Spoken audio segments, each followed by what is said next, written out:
Hey, hmm Kendra. Thanks for jumping on today. You have been coming to these workshops. What's in it for you? Why do you come, and what do you kind of come away with? For the workshops that I have attended, you get I have gotten support and I have gotten a lot more understanding, especially as a leader in management, being able to talk to DMs and other managers and supervisors and get different perspectives on different parts of the job. And then I know it sounds crazy, but y'all are kind of like a support system. But Mhm. sometimes as managers, we don't get to, talk about the stuff that we see going on in the stores or how we feel about situations. And if you really pay attention to it, a lot of times when we were all on the Zoom, we would sit up there and talk about issues and stuff that we had going on in the store, stuff that was bothering us, and getting different perspectives from other leaders on, how to deal with the issues. Do you have any examples of something you either used from a workshop, an idea you got from somebody? When we finally started getting the emails for the stores, so I sit down and go in my email and we get our copies of the scorecards. Um, so I have been going through my scorecards for each one of my stores, and working on the things that we need to improve. Um, some stuff I can improve, I'm working on the stuff that I can improve, that's on my level, and relaying the stuff that's a little bit above my pay grade. Sometimes there's some tough topics that come up in the meetings. Is there anything you're willing to share?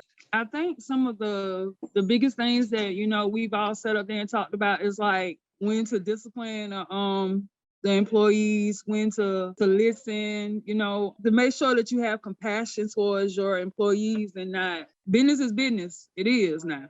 But still remember that they're people and it's more than just business. So it's like one time I was talking to another manager.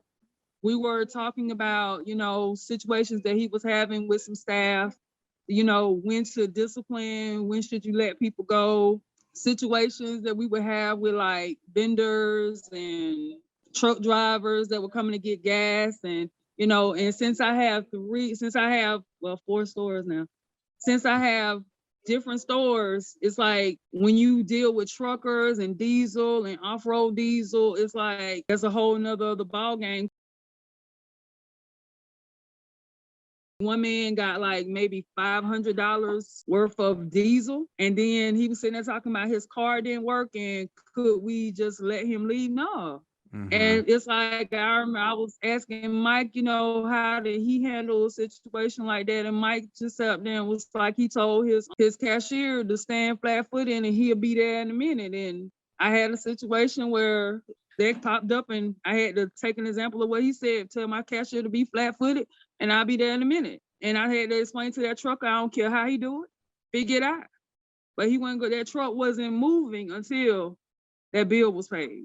In my stores, we've had a lot of stuff happen. So a lot of personal stuff happened with some of my cashiers and some of my Right. other restaurants parts. So you just always have to remember that your employees are people. They have hearts, they have, emotions, and business is business, but you have to be able to willing to sit down and talk to them and have a vision for your employees beyond what they do now. Why would a manager come to that meeting? Because it's almost like at the end of the day, as a manager, you're always looking for different perspectives, different ways to grow your people, different ways to grow your company. Because a lot of times as managers, we feel like we're all by ourselves. We don't have anybody to talk to about little issues or big issues. It's like you feel like you're alone. But when I came to the meeting, it felt like that I at least had somebody to talk to about, the stuff that was bothering me and that we could work it out. I got encouragement from y'all, support from y'all, and then even Mr. Tom, as him being the CEO, for him to take the time to actually sit down and talk to managers and get their perspective, and also give us CEO perspectives of how a CEO looks at stuff So it's like you get to see it from the top part all the way down as a manager. So it's appreciated. Mhm. Well, Kendra, thank you so much. Can't wait to see how it goes with the fourth store, and I'm sure you'll have new stories to share when you come back. Always be good. Bye bye. You too.